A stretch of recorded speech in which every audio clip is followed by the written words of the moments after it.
দেখছেন স্বাধীন সংলাপ, সৌজন্যে আলোক হেলথ কেয়ার অ্যান্ড হাসপাতাল। আজকে আপনাদের সাথে আছে আমি রেজওয়ান ফয়েজ। আলোচনা অনেকগুলো বিষয় আছে আজকে।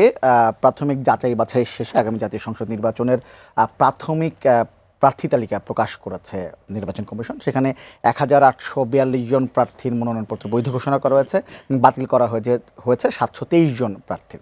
এটি নিয়ে আলোচনা করা যেতে পারে। আরেকটি বিষয় আছে, আপনারা জানেন সারা বিশ্ব রাজনীতি বা বিশ্বের রাজনীতি পরিবেশ এখন যে পরিমাণ উত্তেজনাকর, সেখানে মাত্র 1 মাস 8 দিন পর আমাদের নির্বাচন, সেটি আসলে কতটা প্রভাব ফেলতে পারে এটি নিয়েও একটু আলোচনা করতে চাই। 12ই ফেব্রুয়ারি চ্যালেঞ্জ আছে, আগামী সমীকরণ আছে, এই বিষয়গুলো নিয়ে কথা বলবো।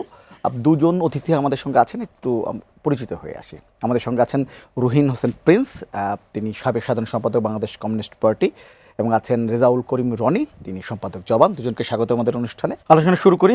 রহিন হোসেন প্রিন্স, আপনার কাছ থেকে শুরু করি এবং একটু আন্তর্জাতিক প্রসঙ্গ দিয়ে শুরু করি। যে আমি যেটা বলছিলাম যে আন্তর্জাতিক অঙ্গনে এখন উত্তেজনা, রাজনৈতিক অঙ্গনে এখন উত্তেজনা কর। ভেনেজুয়েলার প্রেসিডেন্টকে তার দেশ থেকে ধরে নিয়ে এসছে মার্কিন যুক্তরাষ্ট্র। এই যখন অবস্থা, তখন আমি যদি বলি ঠিক 1 মাস 8 দিন পর আজকে থেকে আমাদের জাতীয় সংসদ নির্বাচন, সেখান বাংলাদেশে এই সব ঘটনার প্রভাব বা আন্তর্জাতিক এই রাজনীতির এই প্রভাবটা পড়তে পারে কিনা, এমন কোনো শঙ্কা আছে কিনা? ধন্যবাদ আপনাকে। আমি আলোচক রনি এবং যারা শুনছেন সবাইকে শুভেচ্ছা জানাচ্ছি। দেখেন, খুব পরিষ্কার করে বললে যে এই যে গতকাল ভোরে যে একটা বড় দস্যুতা ঘটে গেল, আমেরিকান ট্রাম্প সে যেভাবে ভেনেজুয়েলার প্রেসিডেন্টকে তার এখান থেকে ধরে নিয়ে গেল এবং যে ওইখানকার সামরিক হামলা পরিচালনা করলো, এটা নজিরবিহীন এবং এর থেকে বড় দস্যুতা আর হতে পারে না। এবং মার্কিন সাম্রাজ্যবাদ তারা যে একটা রাষ্ট্রীয় দস্যুতা করছে ওই অঞ্চলের জনগণকে উপেক্ষা করে, কারণ ইতিমধ্যেই আপনি জানেন বানি স্যান্ডার্স, মামদানি সহ এলাকার মানুষ কিন্তু এটার বিরুদ্ধে বিক্ষোভ করছে। তা জনগণকে উপেক্ষা করে সে যে দস্যুতা করলো, এটা নজিরবিহীন, এটা তীব্র নিন্দা করি এবং ভেনেজুয়েলার জনগণের প্রতি পূর্ণ সংহতি এটা জানাই। এবং অবিলম্বে সারা বিশ্বের জনগণ এটা, তারা ইতিমধ্যে বিক্ষুব্ধ হয়েছে, তারা ভেনেজুয়েলার প্রেসিডেন্টকে ছেড়ে দেবে এবং একটা স্বাধীন রাষ্ট্র হিসাবে তারা যাতে তাদের কাজ চলতে পারে সেই ব্যবস্থাটা করা তাদের দরকার। আমি ওই আলোচনা আর না গেলাম, কিন্তু আপনি পরের কতগুলো ঘটনা বলি। দেখেন, মানে ঔদ্ধত্য কোথায় চলে গেছে। একটা সাম্রাজ্যবাদ আমরা জানি তারা সারা বিশ্বে আধিপত্যবাদ করেই চলতে হয় এবং আমেরিকা তার যে অবস্থা, সে আরও বেশি দিন দিন আরও বেশি দস্যুতা, আরও বেশি হামলা, আরও বেশি আগ্রাসী হয়ে উঠতেই হবে। আপনি সম্প্রতিকালে, এবার আমি টেনে নিয়ে যদি আমি আমাদের অঞ্চলে আসি, দেখবেন সাউথ এশিয়ান দেশগুলোতে তার যে কৌশলপত্র সে প্রকাশ করেছে এবং এই অঞ্চলে আগামী দিনে অর্থনৈতিক গুরুত্ব কী সেইটা বিবেচনা করে তার আধিপত্যের বাইরে কোনো কিছু সে ওই অঞ্চলটা তার কাছের অঞ্চলে যেমন টলারেট করবে না বলছে, এই অঞ্চলেও ভবিষ্যতে ওই রকম না বললেও ডিফ্যাক্টো এইরকম কতগুলো ভূমিকা আরও বেশি সামনে আসতে পারে বলে বোঝা যায়। আপনি ঘটনার পরপর দেখেন তিনি কি বলছেন যে আমার নেতৃত্বে চলবে, আমেরিকার নেতৃত্ব এখানে চলবে, আমি তেল ব্যবসায়ীদের ওইখানে যেতে বলে দিয়েছি, তারা ওইখানকে মানুষের উন্নয়নের কথা বলবে নাই। কিছুদিন আগে নোবেল পুরস্কার যাকে দেওয়া হলো তাকেই কেন্দ্র করে অনেক কিছু ঘটবে বলে আমরা জানি, কিন্তু আমি আসার আগে একটা অনলাইনে দেখছিলাম তার নামটা কেউ বলাতে বলেছে যে হ্যাঁ উনি ভালো নারী হতে পারে, কিন্তু উনি এখনও গ্রহণযোগ্য না। মানে উনি ডিসাইড করছেন কি করবেন না করবেন। তো এখন এবং ইকোনমিক স্বার্থটাই প্রধান, সে যা বলবে সেইটাই, এবং যেসব অভিযোগ উত্থাপন করেছে এগুলো আমাদের বিবেচনা এটা মূল্যহীন, আর সেটা তো অন্য দেশের ব্যাপার, সেটা তার ব্যাপার না। তো এই রকমের জায়গা থেকে আগামী দিনে দক্ষিণ এশিয়া এই অঞ্চলের তো আমরা জানি ভূ রাজনৈতিক কারণে বাংলাদেশ যে জায়গায় আছে সেইটাও একটা বিরাট জায়গা, সেইখানে নানা গ্রুপ আধিপত্য বিস্তার করতে চায়, আমেরিকাও নানাভাবে আরও বেশি প্রভাব বিস্তার করবে এবং এইবারে সে এক ধরনের আরও বেশি সাহস পেয়ে গেল, নেতিবাচক অর্থে বলছি। জাতিসংঘ থেকে শুরু করে কেনা নিন্দা করেছে, কিন্তু দেখেন তার কোনো উপলব্ধিটা বরঞ্চ আরও ঔদ্ধত্যপূর্ণ। তো সেই জায়গায় আগামী দিনে আমরা অনেকেই আমরা দেখতে পাচ্ছি যে আমেরিকাকে তজ করে চলা, আমেরিকানকে দোস্তি করা, এই ধরনের জায়গাগুলো আসে। এটা পৃথিবীর বিখ্যাত কথা আছে, আমেরিকা যার বন্ধু তার কোনো শত্রুর দরকার নেই। আমেরিকা মানে আমেরিকার জনগণ আমরা মিন করছি না, আমেরিকান যে পলিসি, আমরা পলিসির কথা বলছি, আমেরিকান জনগণের সাথে তো নিশ্চয়ই বন্ধুত্ব আমাদের থাকবে। তো সেই রকম একটা জায়গায় আমরা দেখতে পাই এই অঞ্চল জুড়ে নানা আধিপত্যবাদী শক্তি আছে, সে কিন্তু একা এটা করবে না, সে নিজের স্বার্থর সংমিশ্রণ ঘটিয়ে যখন যেটা প্রয়োজন সেই কাজগুলো করবে। রিসেন্টলি তো করছে, কে না জানে। আমাদের দেশে আমরা জানি অনেক আগে থেকে আমাদের দেশের যে তেল গ্যাস সম্পদ এবং এখন কিন্তু আপনি দেখবেন যে সমুদ্রের বালিকণা ইউরেনিয়াম সহ নানা ধরনের আরও বেশি সম্পদের খবর আছে। সুতরাং সেই জায়গায় আগামী দিনে আমাদের দেশ এবং সাউথ এশিয়াতে তার যে কৌশলগত যে কথাগুলো সে বলেছে, আমরা দেখতে পাচ্ছি যদি আজকে সারা বিশ্বের মানুষ এই ধরনের দস্যুতার বিরুদ্ধে রুখে আমরা দাঁড়াতে না পারি, তাহলে কিন্তু আগামী দিনে পৃথিবীতে তার আধিপত্য আরও হয়তো বাড়তে চাইবে, এই অঞ্চলেও বাড়বে। কিন্তু শেষ কথাটা বলি, এক আধিপত্য এইভাবে একচেটিয়া করে যাবে, আমার মনে হয় সেই জায়গা থাকবে না। আলটিমেটলি একটা নতুন বিশ্ব ব্যবস্থা, নতুন মেরুকরণের মধ্য দিয়েই তাকে প্রতিহত করার দিকেই একটা বিশ্ব মানবতার কল্যাণের জন্য আমাদের এগিয়ে যেতে হবে। মাজহারুল রেজাল করিম রনি, আপনার কাছে শুধু একই প্রশ্ন আসলে, আপনি কতটা শঙ্কিত কিনা আসলে যে এই চরমপন্থার এক ধরনের সরকারের থেকে আসলে চরমপন্থার এক ধরনের আমরা উত্থান দেখছি? ধন্যবাদ। যে যেখান থেকে আমাদের দেখছেন শুনছেন সবাইকে আমার সালাম এবং কৃতজ্ঞতা। প্রিন্স ভাই অনেকখানি আলোচনা করলো ডিটেল, আমি একটু অন্যভাবে যদি অ্যাড করি কিছু জায়গায়, সেটা হলো ধরেন এই মুহূর্তে এটা ডেফিনেটলি অভিনব একটা পদ্ধতি, মানে খরচ কমলো যুদ্ধের বলতে পারেন, যে জাস্ট একটা স্পেশাল আপনার ডেল্টা ফোর্স পাঠাই দিয়ে তারপরে একদম ডিরেক্ট যার বিরুদ্ধে যুদ্ধ তার প্রধান এবং তার সস্ত্রীক তাকে উঠাই নিয়ে যাওয়া হলো। ডেফিনেটলি এটা আন্তর্জাতিক আইনের লঙ্ঘন, এবং শুধু আন্তর্জাতিক আইনের লঙ্ঘন না, এই ঘটনার কনসিকুয়েন্স কী সামনে অপেক্ষা করছে globally, not only South Asia, globally সারা বিশ্বের জন্য এটা খুবই খারাপ বার্তা বহন করে। কেননা তাহলে আমাদের এখন সভারেন্টি, রাষ্ট্রগুলো সার্বভৌমত্বের ব্যাপারগুলো প্রত্যেকটা রাষ্ট্রকে নতুন করে চিন্তা করতে হবে। কারণ আন্তর্জাতিক ধরেন আপনার ভেনেজুয়েলার প্রেসিডেন্ট একজন স্বৈরাচারী, একজন ফ্যাসিস্ট, সেটা তার দেশের জনগণ বুঝবে, তার দেশের জনগণ সেটার ব্যাপারে রায় দিবে। কিন্তু আপনি বাইরের থেকে একটা দেশ গিয়ে সেটা ফয়সালা করে দিয়ে তারপরে আবার এখন ঘোষণা আসলো যে টেম্পোরারি আমরা সেই দেশের দায়িত্ব নিয়েছি। সো এগুলো আসলে কলোনিয়ালিজমের নতুন নতুন রূপ, নতুন নতুন আপনার ডাইমেনশন। কিন্তু এই ঘটনাটা আর আমরা খুবই মনোযোগ দিয়ে চায়না এবং রাশিয়ার দিক থেকে কি প্রতিক্রিয়া আসে সেটা লক্ষ্য করছিলাম। আমরা খুব বেশি প্রতিক্রিয়া দেখিনি, মাইল্ড প্রতিক্রিয়া, স্বাভাবিকভাবে যেরকম জানানোর দরকার সেরকম জানাইছে। যদি আমরা ধরেন খুবই তীব্র প্রতিক্রিয়া দেখতাম, বা ধরেন ভেনেজুয়েলার পাশে তারা যদি দাঁড়াইতেন, যেহেতু তারা মিত্র, পরীক্ষিত মিত্র, তাহলে সেটা একটা অন্য বার্তা দিত, সেটা হয়তো একটা বড় যুদ্ধ সূচনার দিকে যাইতে পারতো বা একটা যুদ্ধের আশঙ্কা থাকতো। সেটা আপাতত দেখা যাচ্ছে না। কারণ সেদিক থেকে মনে করা হচ্ছে যে অনেক বিশ্লেষক বলছেন যে এইটা একটা বলবো যে গ্লোবাল পাওয়ার আপনার মোরলদের একটা যোগসাজশের মধ্য দিয়ে হামলাটা করা হয়েছে বা এই অপারেশনটা নেওয়া হয়েছে। কেননা এখন ধরেন এখানে রাশিয়ার ক্ষেত্রে ইউক্রেন নিয়ে তাহলে আপনি ওই ধরনের কথা বলতে পারবেন না। এদিক দিয়ে তাইওয়ানকে ইনভেট করার জন্য আমন্ত্রণ জানাইছে আলেকজান্ডার দুগিন, আপনার রাশিয়ান ফিলোসফার, সে বলছে তাইলে তো চায়নার আর বসে থাকার সুযোগ নেই, সে তাইওয়ান ইনভেট করতে পারে। যেহেতু আপনার এই ভেনেজুয়েলা ইনভেট করার জন্য আমেরিকা কারো মুখের দিকে তাকায় নেই, কোনো আন্তর্জাতিক আইন টাইন এগুলো তোয়াক্কা করতে হয় নাই, তাহলে চায়নার কেন এত তালবাহানা, চায়নার কেন এত আপনার গ্লোবাল কমিটির দিকে তাকাইতে হবে, তার স্বার্থ। তার মানে এই পুরা ঘটনাটায় ন্যাশন স্টেটের যে একটা সভারেন্টি আমরা দাঁড়াইতে দেখলাম, এবং সেই সভারেন্টির ক্ষেত্রে একটা আন্তর্জাতিক বিশ্ব মানে জাতিসংঘের মধ্য দিয়ে একটা সম্মিলিতভাবে এক রাষ্ট্র আরেক রাষ্ট্রের সার্বভৌমত্বকে রক্ষা করবে, একটা গ্লোবাল কনসেনসাসের ভিত্তিতে যে রাষ্ট্রগুলো পরিচালিত হচ্ছে সেইটা আজকে হুমকির মুখে। ফলে আমরা আবারও এই দ্বিতীয় বিশ্ব পূর্ব যে অবস্থা, যে কোনো দেশই আজকে শঙ্কিত হতে পারে, যে কোনো দেশই আজকে আক্রান্ত হতে পারে। এই যে সভারেন্টির ধারণাকে নতুন করে রিথিঙ্ক করতে হবে রাষ্ট্রগুলোকে, প্রত্যেকটা রাষ্ট্রগুলোকে, এবং এইটা অ্যাবসলিউটলি খুবই ভয়ঙ্কর মানে আপনার ফেনোমেনা। এই ঘটনাটা সবার জন্য অ্যালার্মিং, আফ্রিকার জন্য, অন্য রাষ্ট্রের জন্য, পার্শ্ববর্তী রাষ্ট্রের জন্য, আমাদের জন্য তো বটেই। ফলে সভারেন্টির দুই ধরনের ধারণা, একটা হলো রাষ্ট্রগুলো অন্যান্য রাষ্ট্রগুলোর সাথে আপনার একটা সম্মানজনক বৈপরীত্যের সম্পর্কে বা বিরোধিতার সম্পর্কে, সম্মানজনক বিরোধিতার সম্পর্কে, আমি জানি আপনি আমার বিরুদ্ধে, কিন্তু আমি আপনাকে এমন ভাবে আক্রমণ করব না যাতে আপনার সার্বভৌমত্ব লঙ্ঘন হয়। এটাকে অন্যান্য রাষ্ট্রগুলো বলছেন উৎসাহিত করতে পারে। ফলে এই ক্ষেত্রে আমি বলতেছি গ্লোবাল রাষ্ট্রগুলোর যে সভারেন্টির ধারণা, এবং এইটা একটা এই রাষ্ট্রগুলোর সাথে আন্ডারস্ট্যান্ডিং, যেটা কমন আন্ডারস্ট্যান্ডিং ভিত্তিতে একটা রাষ্ট্র আরেকটা রাষ্ট্র থেকে নিরাপদে আপনার ফাংশন করার যে এন্টিটি লাভ করছে জাতিসংঘের এই আপনার রেজুলেশনগুলোর মধ্যে দিয়ে, এগুলো সবগুলো হুমকির মধ্যে পড়লো। At the same time popular sovereignty, যে সভারেন্টির মালিকানা তো প্রেসিডেন্টের না, ধরেন আপনার ভেনেজুয়েলার প্রেসিডেন্টের তো মালিকানা না, মালিকানা জনগণের। তো ফলে জনগণের দিক থেকেও চিন্তা করতে হবে, তাহলে সভারেন্টির মালিকানা জনগণের হাতে মানে রাখার জন্য, প্রোটেক্ট করার জন্য এই যে পদ্ধতি, এই যে ব্যবস্থাপনা, এটা এনাফ না। আচ্ছা, আমরা একটু অন্য বিষয়ে যাই। আমার মানে দেশের নির্বাচনের দিকে আমি যদি আসি, আমি একটু আপনার কাছে জানতে চাইব, আজকে যেটি বলছিলাম যে প্রাথমিক প্রার্থী তালিকা ঘোষণা করা হয়েছে এবং 1842 প্রার্থীর মনোনয়ন বৈধ হয়েছে এবং 723 জনে বাতিল করা হয়েছে। আমি একটু নিশ্চয় আপনি এর মধ্যে বিভিন্ন প্রার্থীর হলফনামাগুলো আপনি পত্রিকা প্রকাশ হয়েছে, আপনি নিশ্চয় দেখেছেন।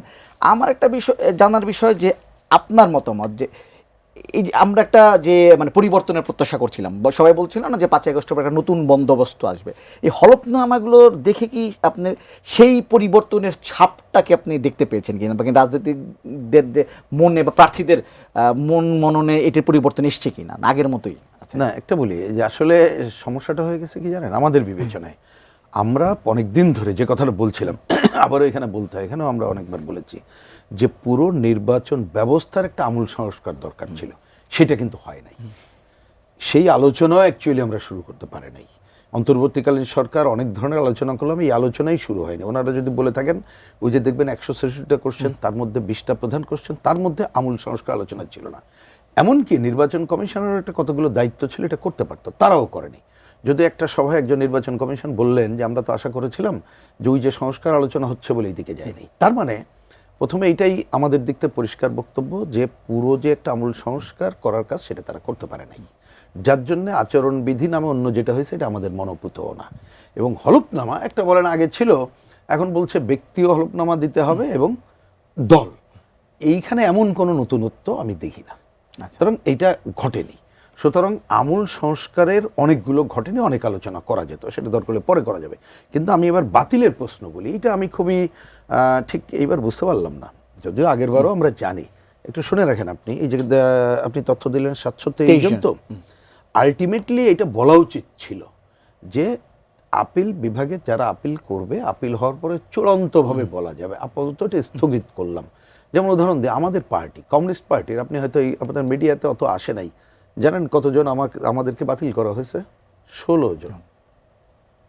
65 জনের মধ্যে 16 জন। বোঝার জন্য বলি আপনাকে, আমাদের জোটগতভাবে 151-এর বেশি প্রার্থী আছে আমাদের যে বামদের নিয়ে যে জোট, এবং এই 16 জন আমি আপনাকে নিশ্চিত করে বলে দিচ্ছি আপিলের পরে এর মানে আমার ধারণা নিশ্চিত থাকেন 15 জনেই হয়ে যাবে। আচ্ছা, কেন তো আপনি শুনবেন, মানে একটা ছোট ঘটনা, এটা সবার জানার জন্য। আপনি জানেন যে আমাদের সেপ্টেম্বরে আমাদের পার্টির জাতীয় সম্মেলন হয়ে গেছে। আমি আগে সেক্রেটারি ছিলাম, এখন আমি নাই, আপনিও বলেছেন সাবেক। বর্তমান যে নেতৃত্ব, আমরা নভেম্বর মাসে পর্যাপ্ত কাগজ দিয়েছেন ওয়েবসাইটে, এই আজকে দুপুর পর্যন্ত গেলে আপনি রিনোসেন প্রিন্সকে সাধারণ সম্পাদক দেখতে পারতেন। এখন হয়েছে কি দেখেন, সংকটটা কি, 50 জনের উপরে ম্যানুয়ালি যারা দেখেছে তারা ওকে করে দিয়েছে, আর বাকি যিনি সবচেয়ে বেশি বুদ্ধিমান ঢাকা থেকে শুরু করে ওয়েবসাইটে বসে আছে, দেখে শাহ আলম রিনোসেন প্রিন্স, ওইখানে দেখে ওনার নাম বাতিল করে দিয়েছে। আমরা আজকে দুপুরে যখন আপডেট হলো, দুপুরের পরে সবাই যখন গেল যে আপনি তো এখন দেখতে পাচ্ছেন আপডেট হয়ে গেছে, কারণ এটা দ্রুততার সাথে নির্বাচন কমিশন সেন্ট্রাল করেছে, আমরা ধন্যবাদ জানাই। গতকাল এটা জানার পরে ওরা একদিনের মধ্যে, শুক্রবার ছিল জানেন যে শনিবারের পরে, আজকেই তারা কিন্তু করে দিয়েছে। আজকে ওনারা ইচ্ছা করলে করতে পারতেন, করে নাই, এটা একটা হ্যাজার্ড। তার মানে কাল পরশু আমরা এটা করব, তারিখ দেবে, 9 তারিখের পরে যাবে। এখন আমি জানি না অন্যদের ক্ষেত্রে আরও আছে কিনা, কিন্তু আমরা মনে করি এখনো পর্যন্ত লেখা আছে সামান্য এদিক ওদিক, কিন্তু অবশ্যই যদি ঋণ খেলাপি হয় স্বাক্ষরে গড়মিল থেকে বাতিলই করা উচিত। সুতরাং আমি মনে করি যে এখনো পর্যন্ত এটা বলার সময় আসেনি। তারপরে ধরেন আরও কতগুলো প্রবলেম আছে যেটা আসলে আমরা খুবই ঘোরতর বিরোধিতা করি, অনেক আগে, এখন না, আমরা 8 সাল থেকে বিরোধিতা করি। ধরেন স্বতন্ত্র প্রার্থী হওয়ার বিধান আছে, 1% কেন লাগবে? আপনি তো এটা তো আপনি অন্য অর্থেও যে আপনি তো ভোট গোপন ব্যাপার, এখন আপনি স্বতন্ত্র প্রার্থী হবেন, আমরা ধরে নেন কোথাও 4 লাখ ভোটার, তো 4000 মানুষ আপনাকে দিল, তো গোপনীয়তা ভঙ্গ হলো, এবং এটা কি পসিবল? এটা কিন্তু খুব কঠিন কাজ, এবং এইটা যেভাবে মিলাইতে হয় এইটা আসলে একটা মানে বিরাট কাজ, আমরা এগুলো তো দেখি। সুতরাং এটা অন্যায় কাজ, আমরা বলেছি এইটা অপ্রয়োজনীয়। আমরা যেমন এমনকি নিবন্ধন এইটা জরুরি মনে করি না, কিন্তু হ্যাঁ রুল অ্যান্ড রেগুলেশন থাকতে হবে একটা রাজনৈতিক দল কার্যক্রম। অর্থাৎ আমরা যে এই সময় যে আরও পরিবর্তন যেটা করতে পারতাম, খালি শুধু টাকার খেলা, পেশি শক্তি, প্রশাসনিক কারসাজি, ভয়ের রাজত্ব, সাম্প্রদায়িক আঞ্চলিক প্রচার প্রচারণা, ওগুলোর বাইরেও আরও কত সহজ করা যায়, ভোটে ভালো মানুষ যাতে দাঁড়াতে পারে নির্বিঘ্নে, এইটা করা যায়। সেটা না করে আমরা খালি কাগজের বন্দিশালার মধ্যে এনে ওই যে গ্রহণ বাতিল, এই খেলাটা এটা খুব ভালো খবর বলে আমার কাছে আমি রেজাউল করিম রনি, আমি এখান থেকে একটু বলি যে ভোটে ভালো মানুষ যেন দাঁড়াতে পারে সেই সংস্কারের প্রত্যাশা তো ছিল, আপনার কাছে মনোভূত হয়েছে সেই সংস্কারটা হয়েছে মনে হয়? না, সেই সংস্কার হয়নি, কিছুই হয়নি। কারণ সেই সংস্কার করার জন্য যেই প্রক্রিয়া দরকার ছিল সেটাকে আন্ডারমাইন করা হয়েছে। সেই প্রক্রিয়াটা ছিল রাজনীতি। হ্যাঁ, সবচেয়ে বেশি আন্ডারমাইন করা হয়েছে 5 তারিখের পর রাজনীতিকে, গুরুত্ব দেওয়া হয়েছে কি আমলাতন্ত্রকে। ইভেন এই যে সংস্কারের এই পুরো প্রক্রিয়াটাই তো আমলাতান্ত্রিক প্রক্রিয়া। আপনার বিশেষজ্ঞ আমেরিকায় বড় হইলে বিশেষজ্ঞ হয়ে যায়, বাংলাদেশ সম্পর্কে কি বুঝবে? হ্যাঁ, তো আপনার এই যে বিশেষজ্ঞ যে বিদেশে থাকে, এই ধারণা কোথা থেকে আসছে এদেরকে? কে দিছে এই ধারণা? হ্যাঁ, এই দেশের মানুষের ধরেন আপনার, হ্যাঁ, এখানকার পলিটিক্স, তারপরে এখানকার সমস্যাগুলোকে যারা দীর্ঘদিন রাজপথে থেকে মানুষের মধ্যে থেকে সংগ্রাম করার মধ্যে দিয়ে আস্তে আস্তে একটা পর্যায়ে নিয়ে যাবে, তা না করে আপনি যখন হুট করে একটা বিশেষজ্ঞ একটা আমলাতান্ত্রিক প্রক্রিয়ায়, হ্যাঁ, এটাকে আপনি ধরেন একটা ভালো করে ফেলবেন, সেটা তো ট্রাম্প তো ভেনেজুয়েলা ভালো করার জন্য গেছে বলতে পারে, তাই না? তো সেরকম ব্যাপারগুলো না, ফলে পরিবর্তনটা চাপাই দেওয়াটাও একটা অন্যায়। আপনি কে আমার ভালো বুঝার? আমার ভালো আমি বুঝি না। আমার ভালো আমি যেমন ভাবে বুঝি সেটাই আমার জন্য ভালো। আপনি হয়তো আমার চেয়ে অনেক ভালো চাচ্ছেন, কিন্তু এটা আমার এফোর্ডেবল না তো। হ্যাঁ, আমার করে ঘরে আপনি সোলার লাগাবেন, সোলারের ভারে ঘরটা ভাঙ্গা বললে ভালো হবে, আমি থাকবো কেমনে তখন?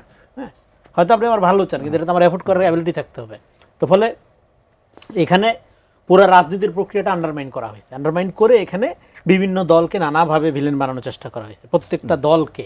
হ্যাঁ, প্রত্যেকটা দলের দুর্বলতাগুলোকে এমনভাবে, এগুলো আমরা দেখছিলাম 1/11-এর সময়ও কিন্তু। হ্যাঁ, তো ফলে এই প্রক্রিয়াটা জনগণ বুঝতে পারছে, যেহেতু এটা একটা ফেল্ড প্রজেক্ট ছিল, ফলে এটা খুব একটা সফলতার আলোর দিকে যায়নি। কিন্তু তারপরে এখন সোশ্যাল মিডিয়া, এআই এর ব্যবহার এবং এগুলো মিলাইয়া প্রোপাগান্ডা রাজনীতি এমন একটা জায়গায় গেছে, এখানে রাজনীতির বিকাশটা খুব টাফ।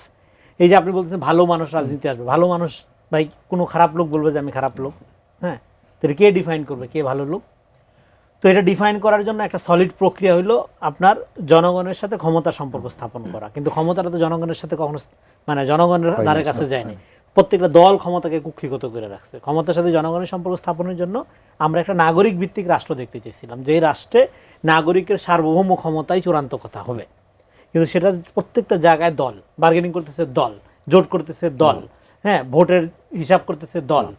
হ্যাঁ, তো দল মানে জনতার চেয়ে দল বড় হয়ে যাচ্ছে যখন, তখন সেখানে আপনার, হ্যাঁ, ভালো মানুষ আশা করাটা তো আপনার একটু ডিফিকাল্ট। কিন্তু হ্যাঁ, ডেফিনেটলি ভালো মানুষ যদি রাজনীতিতে না আসে, তার কষ্ট আছে। তার কষ্ট আমরা 5 তারিখে দেখলাম, বাচ্চা ছেলেদের জীবন দিতে হইলো। তো ভালো মানুষকে রাজনীতিতে আসার জন্য প্রথম কথা যেটা করতে হবে, যে ভালো মানুষের অ্যাপ্রিসিয়েশন তো থাকতে হবে। আপনার সমাজে কি ধরেন আমি গরিব, হ্যাঁ, এবং ভালো মানুষ, আমার 2 পয়সার গুরুত্ব নেই, কিন্তু আমি একটা দামি বাজারও নিয়ে যখন থাপ করে ক্যাচ করে নামবো, সফল লোক। সেই সফলতাটা কিসের বিনিময়ে অর্জন করে সেটা কেউ দেখবে না। ফলে এই দেশে তো সাফারিংসের কোনো গুরুত্ব নেই, এখানে ভালো মানুষকে অ্যাপ্রিসিয়েশন করা হয় না। তো আপনার সফলতার সংজ্ঞা কি? সফলতার সংজ্ঞা হলো টাকা পয়সা নির্ভরতা। তো ফলে টাকা কিভাবে ইনকাম করা যায়? টাকা ইনকাম করা যায় ইনফ্লুয়েন্স কিনলে। ইনফ্লুয়েন্স কিভাবে কেনা যায়? রাজনৈতিক দলের সাথে থাকলে। প্রক্রিয়াটা তো সহজ। সেখানে ভালো লোকের মর্যাদা প্রতিষ্ঠা করার কোনো প্রক্রিয়া সামাজিকভাবে আমাদের এখানে নাই, কোনো দলের মধ্যে সামাজিকভাবে এটা করা যায় না। ফলে না করার কারণে আমাদের এখানে 54 বছরেও আমরা যে কাঙ্ক্ষিত রাষ্ট্র দেখতে চেয়েছিলাম সেটা হয় না। এখন একটা আমরা পরিবর্তনশীল অবস্থার মধ্যে আছি, সংস্কারের কোনো কিছুর উপর আমার আস্থা নেই, আগেও এখানে বহুবার বলছি, তার প্রমাণ আপনারা দেখতে পাচ্ছেন। ফলে এই নির্বাচনটা যদি হয় আল্লাহ করে, সেটাই আমি বড় করবো সবচেয়ে বড় সংস্কার। এবং নির্বাচনটা কি?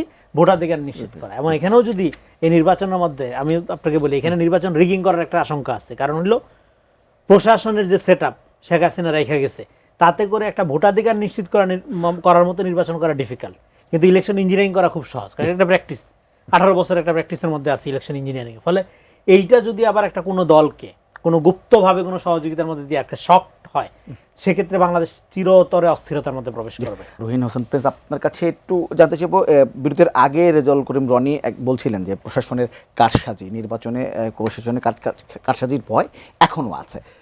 আপনি কি মনে করেন ভাই এই ধরনের ভয় আপনাদেরও আছে কিনা, যে শেষ পর্যন্ত বা আসলে এই ভয়টা কেন হচ্ছে? না, প্রথম কথা হচ্ছে যে নির্বাচনে যে কারসাজি হবে না, এইরকম কোনো প্রমাণ এখনো পর্যন্ত কিন্তু এরা দেখাইতে পারে নাই। এখন আপনি যদি পাল্টা প্রশ্ন করেন কারসাজি হবে, এটা কি দেখছেন? আমি সেই প্রশ্নের উত্তর বলছি একটু সময়ের অপেক্ষা। কিন্তু যে কথাটা বলতে চাই, আপনি কারসাজির তো নানা রকমের ব্যাপার আছে। একটা হচ্ছে আপনি ভোট গণার ক্ষেত্রে করতে পারেন, একটা হচ্ছে এমন পরিবেশটা করলেন, মানে এখন তো নানা বিষয় আছে না, যে আপনি হয়তো কথার কথা লম্বা লাইন দেখালেন, ঢুকতে পারলো না, বা পুরো পরিবেশ পরিস্থিতিটা এমন করলেন মানুষ ঠিকমতো যেতে পারলো না। এখন এআইয়ের ব্যবহার বা অন্যটা এমনভাবে করলেন যেটা আপনি কিন্তু ভোটে নানা প্রভাব ফেললো। তার মানে আমি বলছি কারসাজির রকম ফের আছে। আপনি দেখেন না যে 2018-র আগে আপনি যে রাতের ভোট হবে এটা কোনোদিন ভাবতে পেরেছেন? আমরা তো ভাবতেই পারিনি ভাই। তারপরে 2000 পরে 24-এ আমি এবং ডামি, আমি তো ওই সময় বলেছি এটা আমি আর আমির ভোট, ডামি বলি না, আমি আর আমি, এই ধরনের তো কল্পনা আমরা করতে পারিনি। আমরা কিন্তু নানা ধরনের, সুতরাং এই ধরনের জায়গাগুলো থাকছে কেন তার একটা ছোট্ট কথা বলি।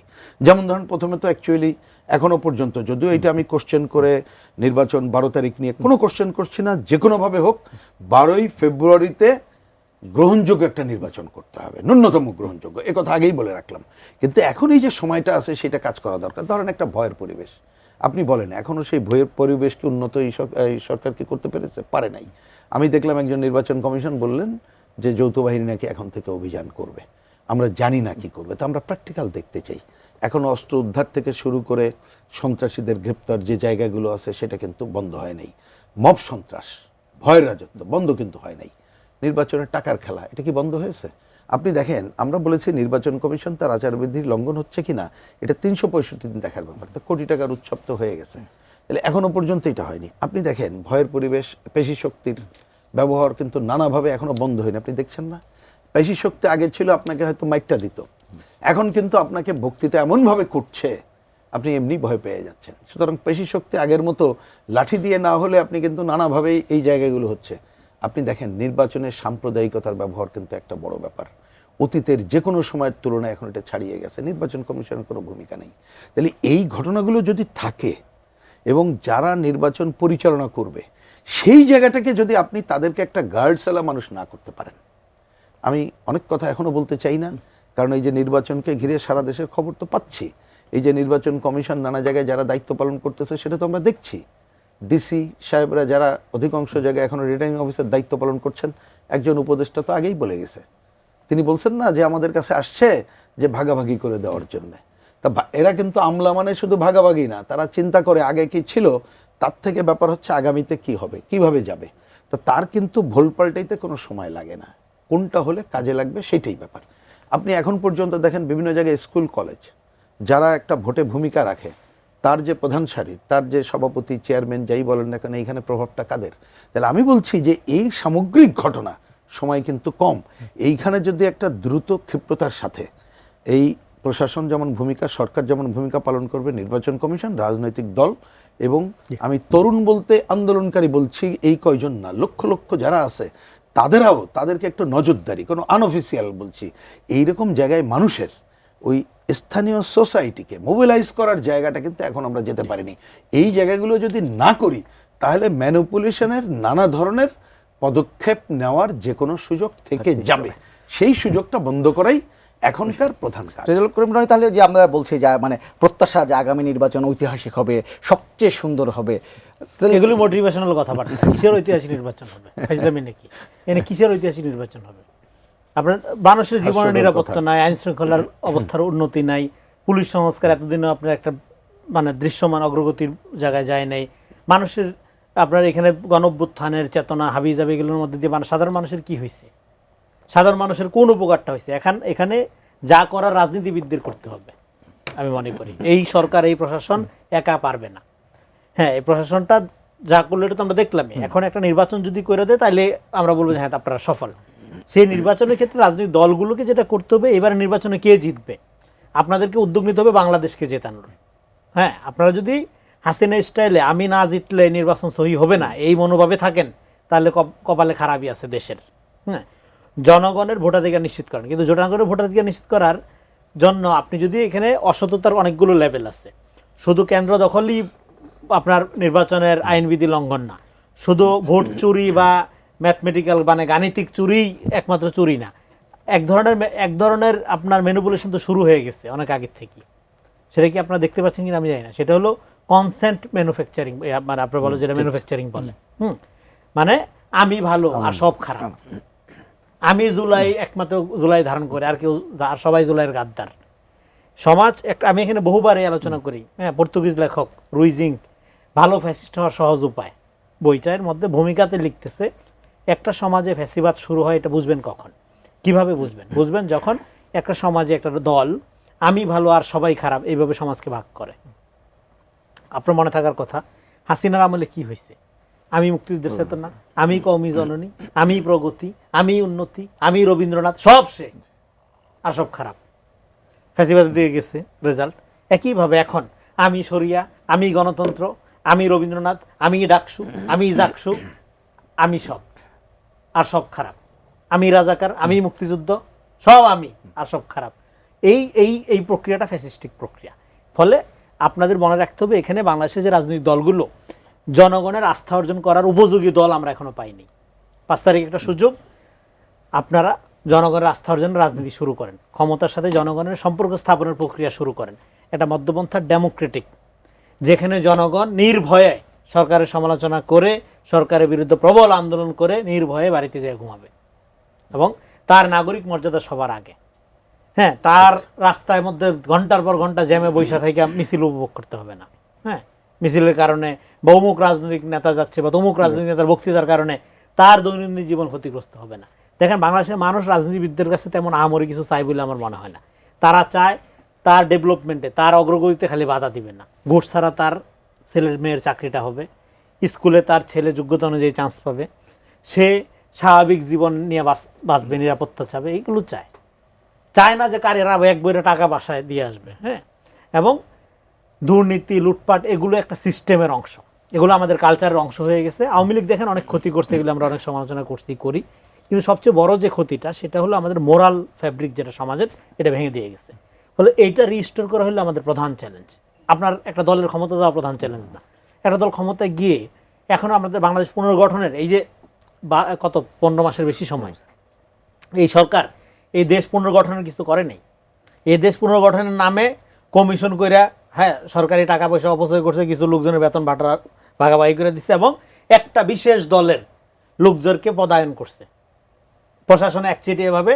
যারা ক্ষমতা গেলে, ধরেন সে যদি ক্ষমতার শেয়ারও হইতো, হয়তো ক্ষমতার 10% তার লোক থাকতো না, কিন্তু এখন ক্ষমতার ধরেন 60% তার লোক, মানে ক্ষমতায় না যায় এসে।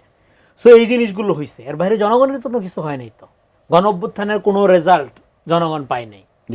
ফলে এই রেজাল্ট দেওয়ার জন্য জনগণের ভোটাধিকার, জনগণের সার্বভৌম ক্ষমতা, জনগণের রেসপেক্ট, জনগণের মানবিক মর্যাদা, মানুষের মর্যাদাবোধ ফেরানো হলে 1 নম্বর দায়িত্ব। আমাদের দেশে মর্যাদাবোধ নাই। আমার দেশে মর্যাদাবোধ হয় কার? আমার দলের যে অনুসারী তার।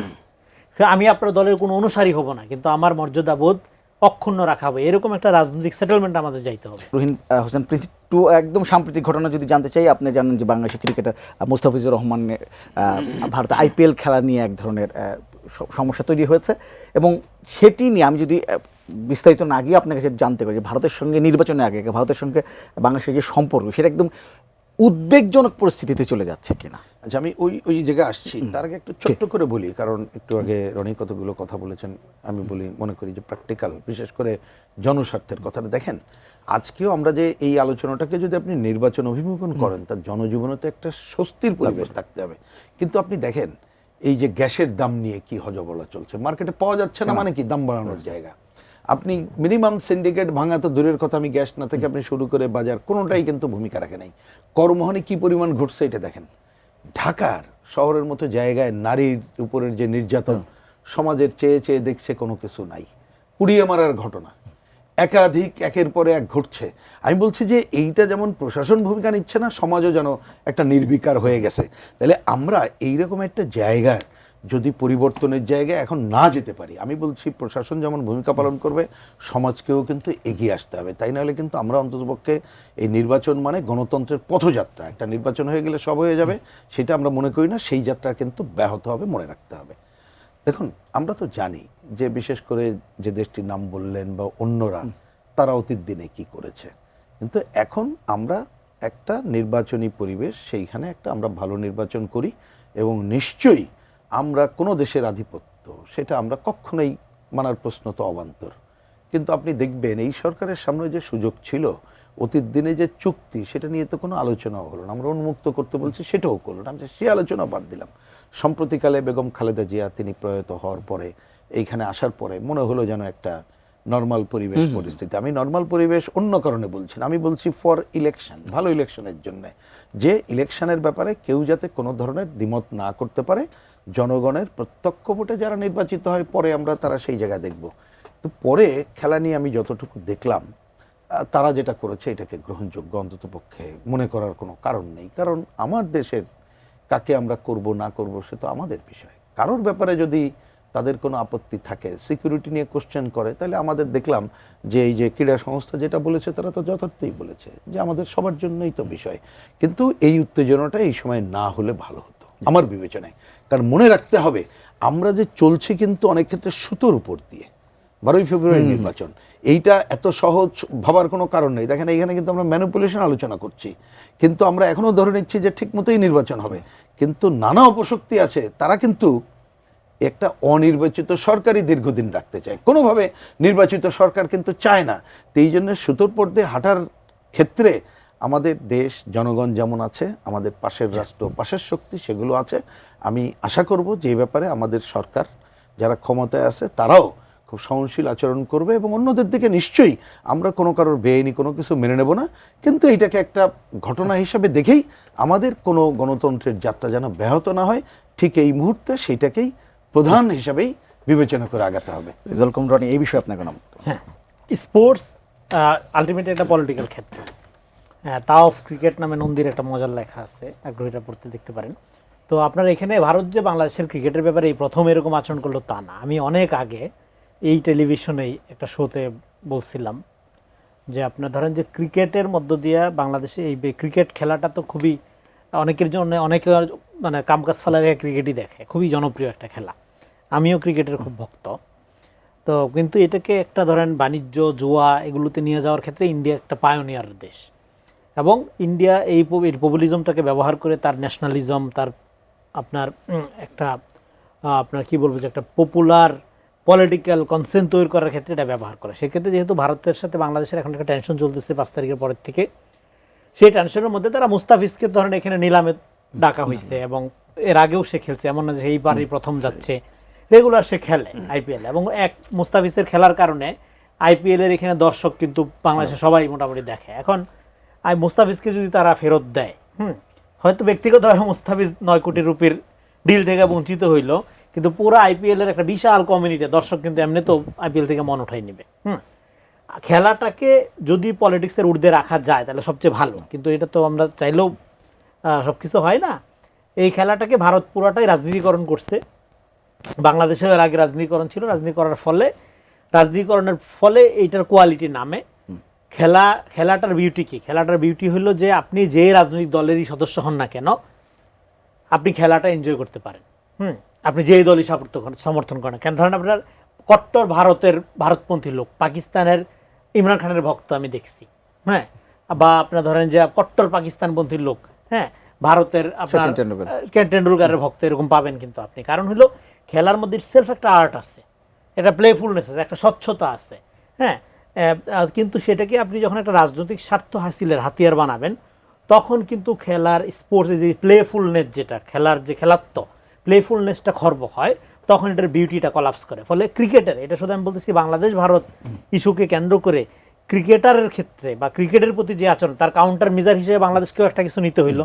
তাহলে আমরা ওয়ার্ল্ড কাপে আমাদের খেলোয়াড়দেরকে কেমনে ইনসিকিউর অবস্থায় পাঠাবো, এটা কিন্তু অনেক বড় মিজার হয়ে গেলো। একজন খেলোয়াড়, একটা আইপিএল, এটা একটা ফ্র্যাঞ্চাইজি খেলা, আমরি কোনো খেলা না, হ্যাঁ। মানে আমি বলছি ওয়ার্ল্ড কাপের তুলনায় এটা একটা আপনার ডোমেস্টিক খেলা করতে সারা পৃথিবীর খেলোয়াড় কিনা না খেলানো হয়। সো সেই ক্ষেত্রে ওয়ার্ল্ড কাপের মতো খেলার থেকে আপনাকে আপনার ভ্যানু থেকে আমি যদি নিজেকে উইথড্র করে নিই, আপনি যে অ্যাকশনটা নিয়ে যেটা করতে, আমি তার চেয়ে 100 গুণ অ্যাকশন নিয়ে নিলাম, বাংলাদেশকে আপার হ্যান্ড দিয়ে দিলেন এখানে। ভারত এখানে খুব সুবিধা করতে পারলো না। এটা বাংলাদেশ ভারতের সম্পর্কের দিক থেকে একটা।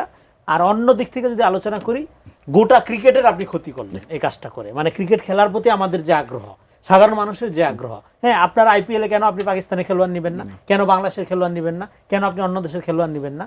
আপনি যে কোনো দেশের খেলোয়াড় নেওয়া, কেন খেলোয়াড়কে আপনি খেলোয়াড় হিসেবে ট্রিট করেন, ওই খেলোয়াড় যদি কোনো রাজনৈতিক আচরণ করে না থাকে আপনার বিরুদ্ধে, হ্যাঁ, তো তা না করে আপনি যদি এটাকে একটা পলিটিক্যাল ইনস্ট্রুমেন্ট বানাই ফেলেন, হ্যাঁ, যেটার প্রবল সম্ভাবনা আছে যে কোনো পপুলার স্পোর্টসের, তখন যেটা হবে আপনি ওই খেলার আপনার ওই খেলার যে মাধুর্য, ওই খেলার যে এসেন্স, সেটা ধারণ করেন না। ফলে আপনি ক্রিকেটের ভূমি, ক্রিকেট কিন্তু ইন্ডিয়ান খেলা, অ্যাক্সিডেন্টালি ইনভেন্টেড বাই ব্রিটিশ, হ্যাঁ, এটা ব্রিটিশরা আবিষ্কার করছে, বাট এটা ইন্ডিয়ান লোকাল খেলা, এটা মানে সাবকন্টিনেন্টাল খেলা। তো এই খেলার গৌরবটা ডেফিনেটলি ভারত ক্রিকেটে একটা মানে বিশাল একটা দেশ, একটা সম্মানিত দেশ ক্রিকেটের দিক থেকে। কিন্তু আপনার এই আচরণটা গোটা ক্রিকেট বিশ্বে আপনাকে কলঙ্কিত করবে। আমরা আজকে শেষ করব। আপনাদের দুজনকে ধন্যবাদ আমাদের সঙ্গে যুক্ত হওয়ার জন্য। দর্শক, আজকের পর্ব থেকে এখানেই বিদায় নিচ্ছি। আগামী পর্বে নিশ্চয়ই আবার দেখা হবে। ততক্ষণ পর্যন্ত ভালো থাকবেন, সুস্থ থাকবেন, এটিএন এর সঙ্গে থাকবেন।